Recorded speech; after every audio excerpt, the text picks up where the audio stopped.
BJP के लोग जो इसके खिलाफ रहते हैं और खासकर वैसे कम्युनिटी के लोग जो आरएसएस और बीजेपी के चाहे अनचाहे उनके विचारधारा से संबंध रखते हैं, वैसे लोग इन कास्ट सेंसस, इस जाति जनगणना के विरोध में रहते हैं।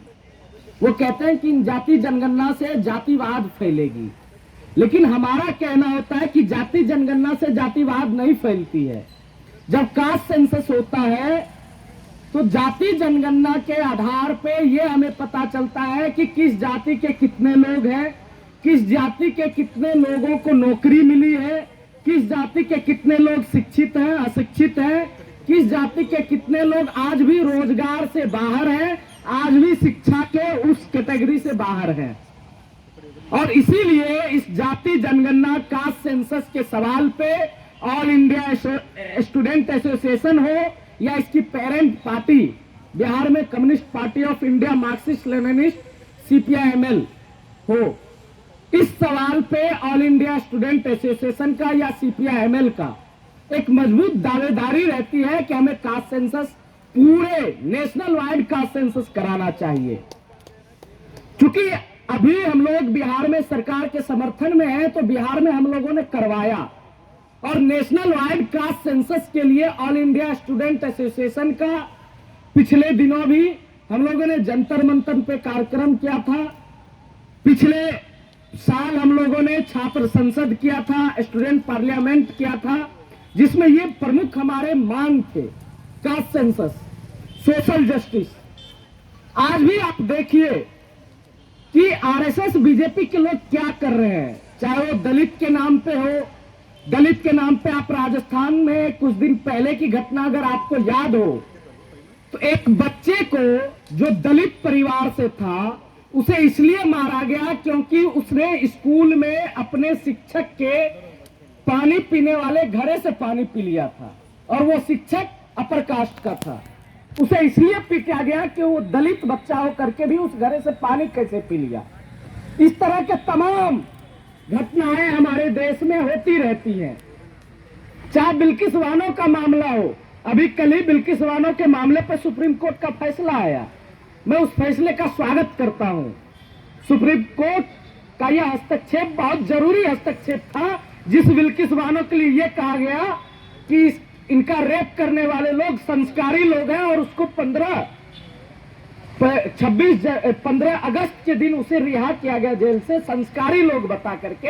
ये आरएसएस और बीजेपी की कैटेगराइजेशन है। धर्म के नाम पे हो, जाति के नाम पे हो, लिंग के नाम पे हो, ये आरएसएस बीजेपी की कैटेगराइजेशन है। और साथियों, इसीलिए जरूरत पड़ती है कि आज के इस फासिस्ट दौर में, जहां हम लोग आरएसएस और बीजेपी का एक उभार है एक फासिस्ट शक्ति के तौर पे, वह हम सभी लोगों को एक मंच पे आकर एकजुट होकर के इन तमाम सवालों पे, इन तमाम मुद्दों पे एक साथ लड़ाई लड़नी चाहिए। और इसीलिए एफयू का जब स्टूडेंट इलेक्शन हुआ तो हमने पूरे कैंपस में अपील की थी, हम सभी स्टूडेंट एसोसिएशन को, स्टूडेंट ऑर्गेनाइजेशन को एक फ्रंट पे आना चाहिए था। हमने पर्चा निकाला था और जहां तक संभव हो पाया हमने वो किया एबीवीपी के खिलाफ। उसमें ऑल इंडिया ओबीसी भी हमारे साथ थे, बहुजन स्टूडेंट फ्रंट भी हमारे साथ थे, तमाम तरह के घटक दल हमारे साथ थे। और जहां तक हो सकता है, जहां तक संभावनाएं बन सकती है, हमारी कोशिश है कि वहां तक इस आरएसएस बीजेपी के इस फासिस्ट शक्ति के वरक्ष एक प्रतिवाद, एक प्रतिरोधी शक्ति का उभार हो, जो इसे चैलेंज करे कि हमारे रहते हुए तुम इस देश में इस तरह की घटनाएं नहीं कर सकते। दलित को नहीं मारा जा सकता, ओबीसी को नहीं प्रताड़ित किया जा सकता। अभी यूपी में एक वैकेंसी आई है दरोगा की, सिपाही भर्ती, उसका आप एनालिसिस कीजिए। 6000 वैकेंसी है। 6000 वैकेंसी में टोटल 3000 वैकेंसी जो है वो ओबीसी एससी एसटी के लिए है और 3500 वैकेंसी 6500 में से 3000 एससी ओबीसी एससी एसटी के लिए है और 3500 वैकेंसी अकेले जनरल कास्ट के लिए है। आप समझिए कि यहाँ वो आरएसएस और बीजेपी की सरकार इस लेवल पे काम कर रही है कि जनरल कैटेगरी के लोग जो उनके अपने लोग हैं वो कैसे नौकरी में अधिक आए।